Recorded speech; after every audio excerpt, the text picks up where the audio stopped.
Bonjour à toutes et à tous, on se retrouve sur l'interface de Streamlabs OBS. Je voudrais faire une vidéo aujourd'hui pour vous présenter les différences principales entre Streamlabs OBS et OBS version 24. Nous sommes actuellement en novembre 2019, donc si vous voyez cette vidéo un peu plus tard, peut-être que certaines des choses que je vais vous dire aujourd'hui ne seront plus valables.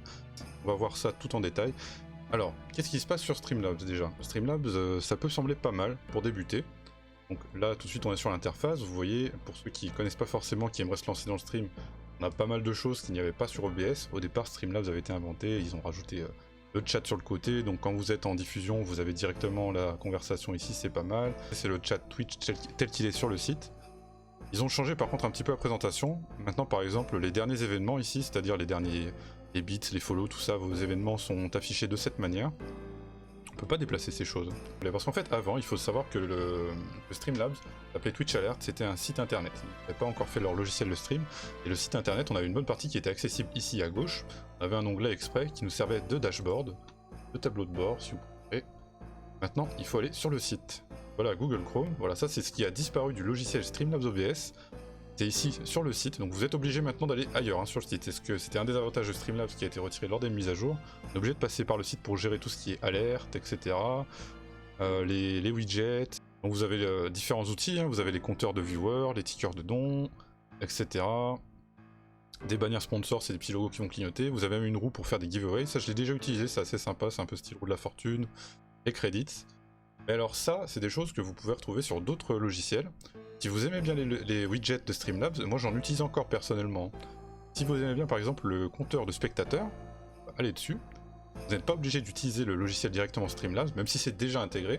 Si vous voulez intégrer ça par exemple plus tard à OBS, vous avez juste à copier le lien, widget, et après à l'importer en tant que source navigateur sur votre OBS.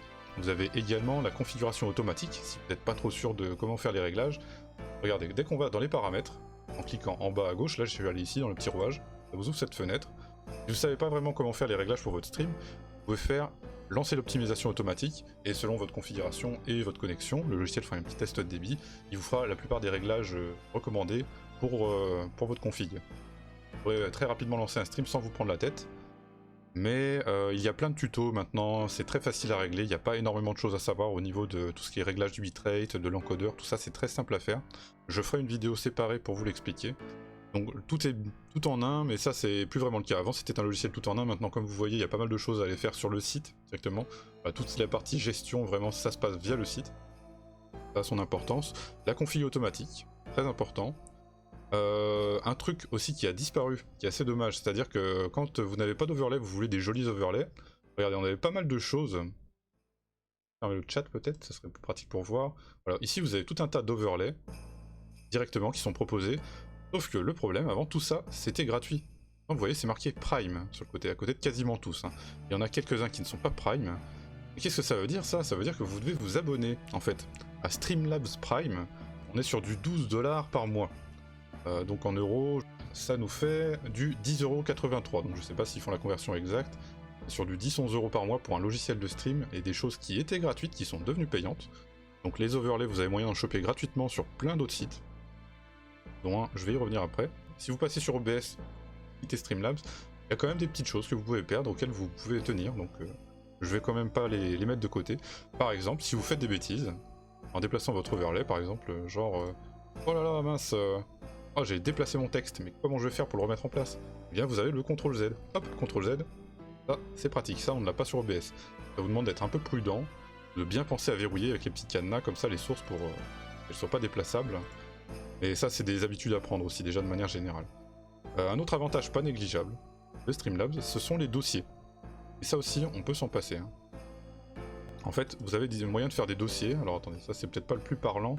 Dans l'overlay, il me semble que je dois en avoir des sympas. Voilà, par exemple, dans le dossier info panel, un truc qui était ici, là actuellement j'utilise une liste d'événements, mais j'ai aussi ça qui était de côté.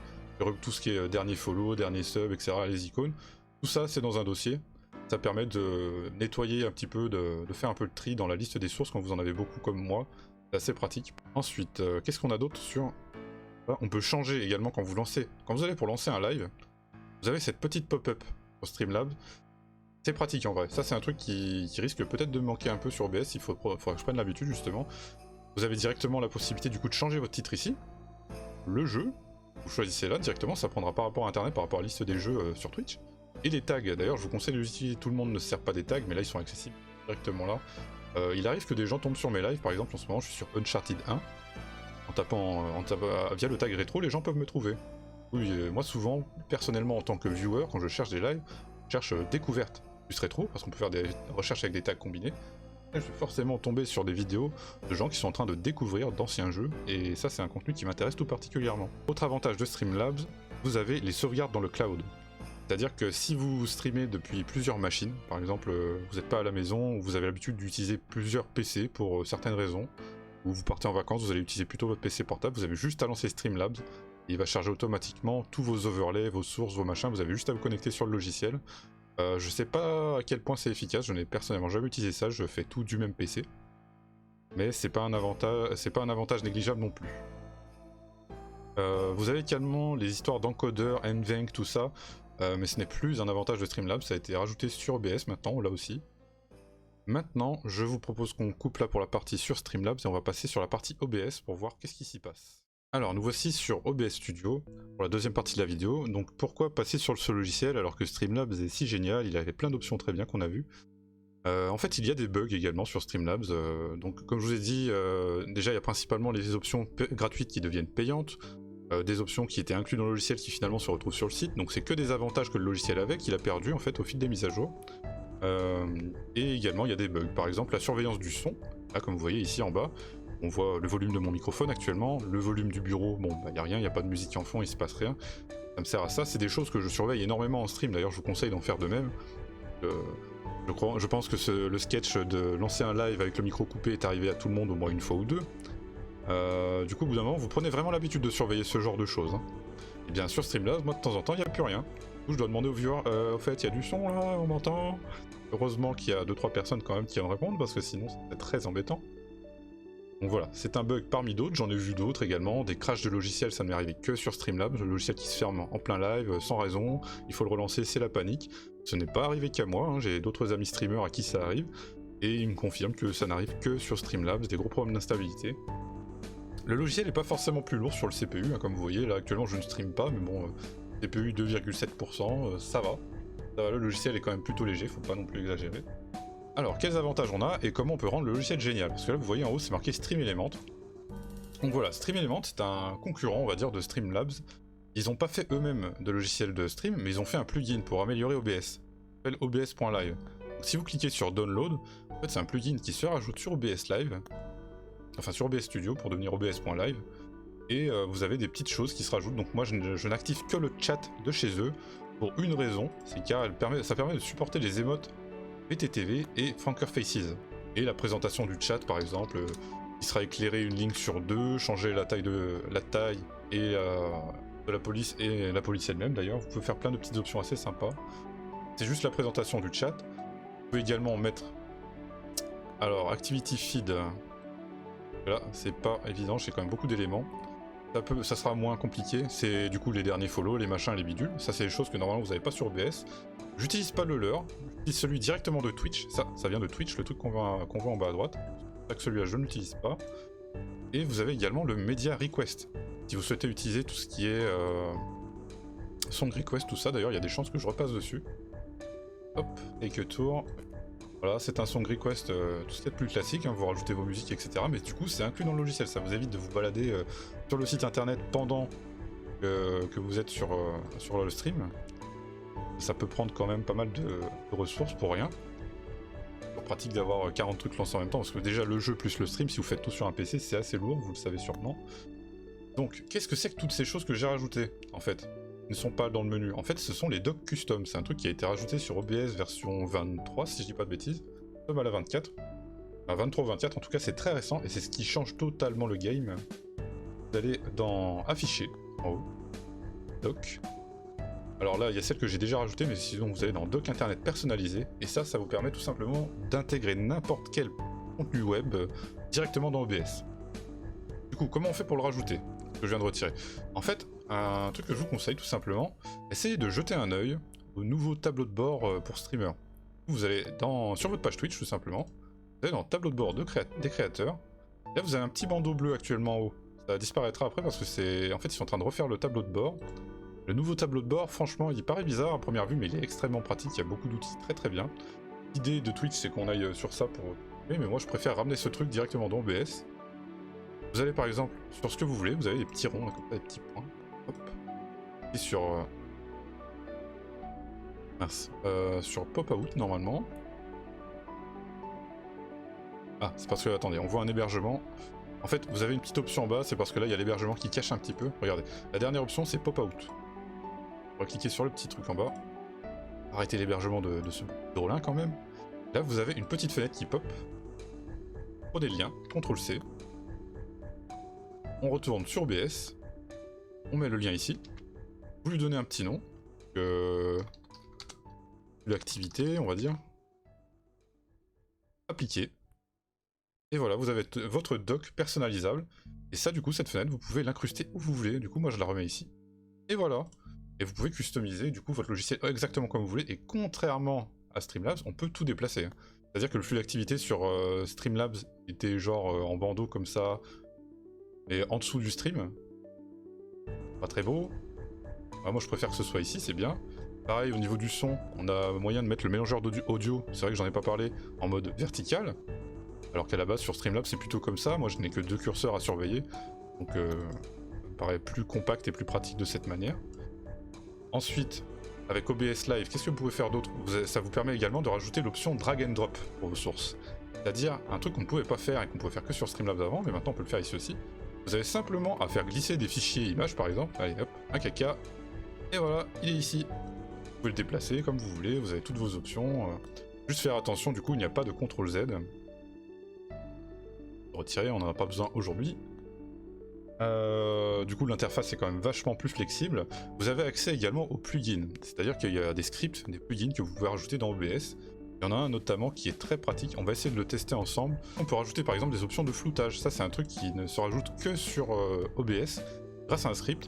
Et ça peut servir énormément, donc là actuellement je suis en train de faire ça sur n'importe quoi, mais par exemple si vous streamez, je sais pas, des jeux en ligne par exemple type MMORPG, tout ça, les gens qui vous parlent via le jeu, ils savent pas forcément que vous êtes en stream, ils vont peut-être vous parler de choses personnelles que vous avez pas envie qu'ils soient vus sur le stream. Et bien moi, je vous conseille de flouter le chat par exemple, pas plus esthétique, enfin, vous pouvez mettre votre caméra dessus, c'est une question de goût. Moi personnellement je préfère flouter le chat, hein. Ça peut servir à d'autres choses également, mais c'est un exemple parmi tant d'autres. C'est un outil dont j'avais besoin. Ensuite, vous avez également accès au désentrelacement. En fait, si jamais vous êtes streamer rétro et que vous utilisez des vieilles consoles qui se branchent en Péritel, vous aurez certainement ce problème, ça dépend de la manière dont vous capturez, par quel appareil vous passez, mais regardez, vous voyez les lignes horizontales, quand ça se déplace, vous voyez, ça fait plein de hachures horizontales. Et bien ça, c'est l'entrelacement. C'est lié à la manière dont fonctionnent les résolutions d'époque, en fait. Tout ce qui se branche en HDMI n'a pas ce problème, mais là, pour les vieilles consoles, il faut ce genre d'option.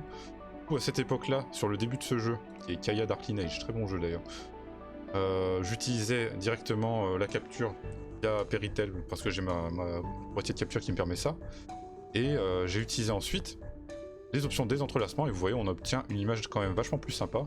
Bon, c'est pas non plus du 1080 HD, etc., mais vous voyez que c'est quand même une image vachement plus propre, il n'y a plus les histoires de hachures, tout ça, et ça c'est grâce à OBS. OBS simplement qui permet de désentrelacer vos sources.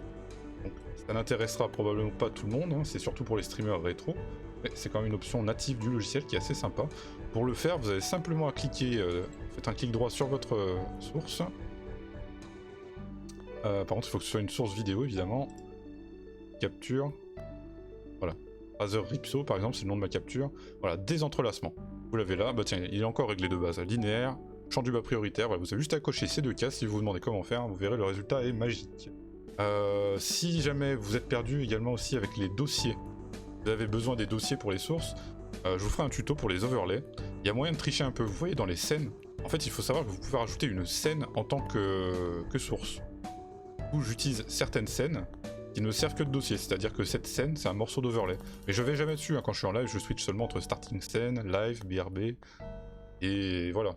En dessous c'est des scènes dossiers en fait. J'en avais déjà quelques-unes sur Streamlabs, un peu moins vu qu'il y avait déjà les systèmes de dossiers.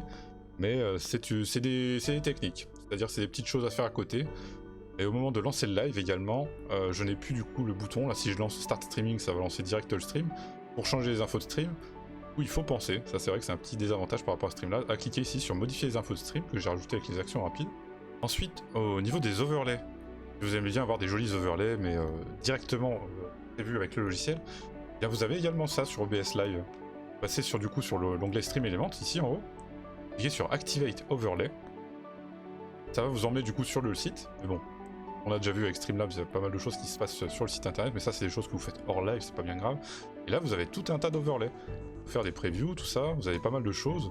Vous voyez un petit peu à quoi ça ressemble, etc. Vous avez plein de thèmes, des scènes très détaillées, très animées, tout ça, et ça c'est gratuit, et il y en a vraiment beaucoup.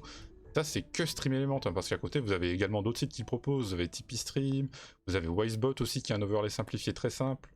Vous en avez plein, mais déjà juste Stream Element, vous avez vu tout ce qu'ils proposent, ça remplace totalement Streamlabs. Au niveau des bots, pareil, vous avez un bot inclus directement avec Stream Element qui est ici, avec des spam filters, des modules. Vous pouvez également passer la page en français. Alors pareil, des petites erreurs de traduction ici et là qui font que personnellement je préfère le lire en anglais, mais vous pouvez le mettre en français. Vous avez votre dashboard, vous avez plein de trucs. Stream Element vous envoie également un mail en fin de stream pour vous envoyer vos stats. Vous pouvez également gérer les dons, vous pouvez tout faire via Stream Element. Vous pouvez même importer vos données depuis Streamlabs. C'est pas si dur, voilà, regardez, on importe. Donc bot, Streamlabs, Nightbot, Tipeee Stream, Other. Tout est là. Tout est prévu pour la conversion, ils n'attendent que vous. Merci à tous d'avoir suivi la vidéo. J'espère que je vous ai convaincu, que je vous ai présenté vraiment ce que je connaissais le mieux sur Streamlabs et OBS. J'espère que vous saurez faire votre choix à présent. Ne jetez pas forcément Streamlabs, qui est un logiciel encore très sympathique. Mais malheureusement, ouais, c'est les options payantes vraiment qui font que j'ai envie de passer sur OBS. Ça, plus les bugs, plus d'autres choses. En attendant, merci à tous d'avoir suivi la vidéo. N'hésitez pas à vous abonner, à me laisser vos impressions sur la vidéo dans les commentaires. Et à plus dans le bus!